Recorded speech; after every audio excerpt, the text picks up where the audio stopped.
Teenagers.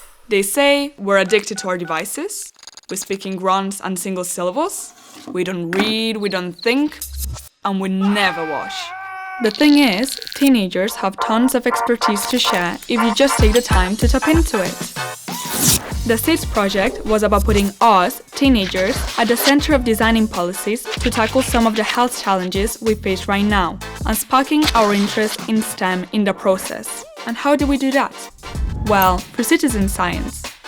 Citizen science methodology is an interesting and attractive methodology, but this has to be focused on the target population and be able to empower. Students from schools in the UK, Spain, the Netherlands and Greece all took part in Megatons. Το Megaton αποτελεί μια μεγάλη συνάντηση όπου πολλά διαφορετικά άτομα συγκεντρώνονται για να ανταλλάζουν ιδέες και να βρίσκουν λύσεις σε ένα πρόβλημα. We got together with researchers, policymakers, our teachers, canteen workers, and nutrition and physical activity experts to design interventions to tackle sedentary lifestyles, a lack of physical activity, excessive screen time, and unhealthy snacking habits.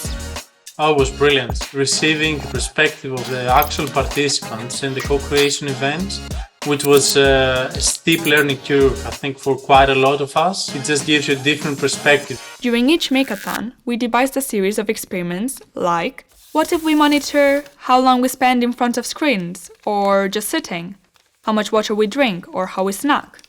What if we compare the sort of snacks we all like eating and find out how healthy or not they are for us? What happens when we try new sports, take active breaks in the middle of class, or learn about nutrition and healthy eating?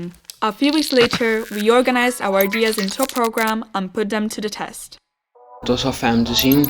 Het is zo grappig hoe snel het ging, want op het ene moment zit je de ideeën zelf te bedenken en dan zie je ze uitgevoerd. Dat voelt fijn. For example, to tackle poor eating habits, we learned about nutrition and took part in workshops where professionals taught us how to make healthy and delicious food and snacks, shared recipes and organized healthy eating competitions, and in the Netherlands, small groups of students worked with a member of staff and a nutritionist to evaluate the healthiness of their school canteens and design a roadmap for improvement. It was the first time students themselves had ever been included in the planning of a healthy canteen. To get students moving, some groups learned choreographies or followed exercise routines during break times. In Spain, active breaks were introduced in the middle of long classes. Brilliant! Other groups made an inventory of sports interests and got in touch with local sports clubs to run workshops or train students themselves to lead activities. In Greece, students highlighted a lack of quality equipment and were able to get new kit for their schools. Lots of groups found you could start to make changes to behavior when you introduced them through games and competitions. So several organized healthy eating, screen time and exercise challenges. There was even a skipping one in the UK. Others chose to put the focus on engagement and inclusion instead, with an emphasis on taking part and having fun rather than competing and winning.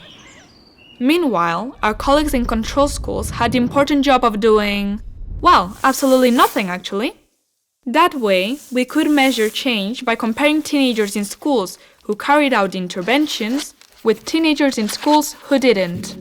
It's important to have a big goal, but making a change also begins with making small steps. What we already did in the project, creating awareness for a healthy lifestyle, that's also very important to actually begin the change. Participants met once online during the process to hear what our colleagues in other countries were up to, and at the end of the project we all got together in Belgium for a final meeting and celebration of our achievements.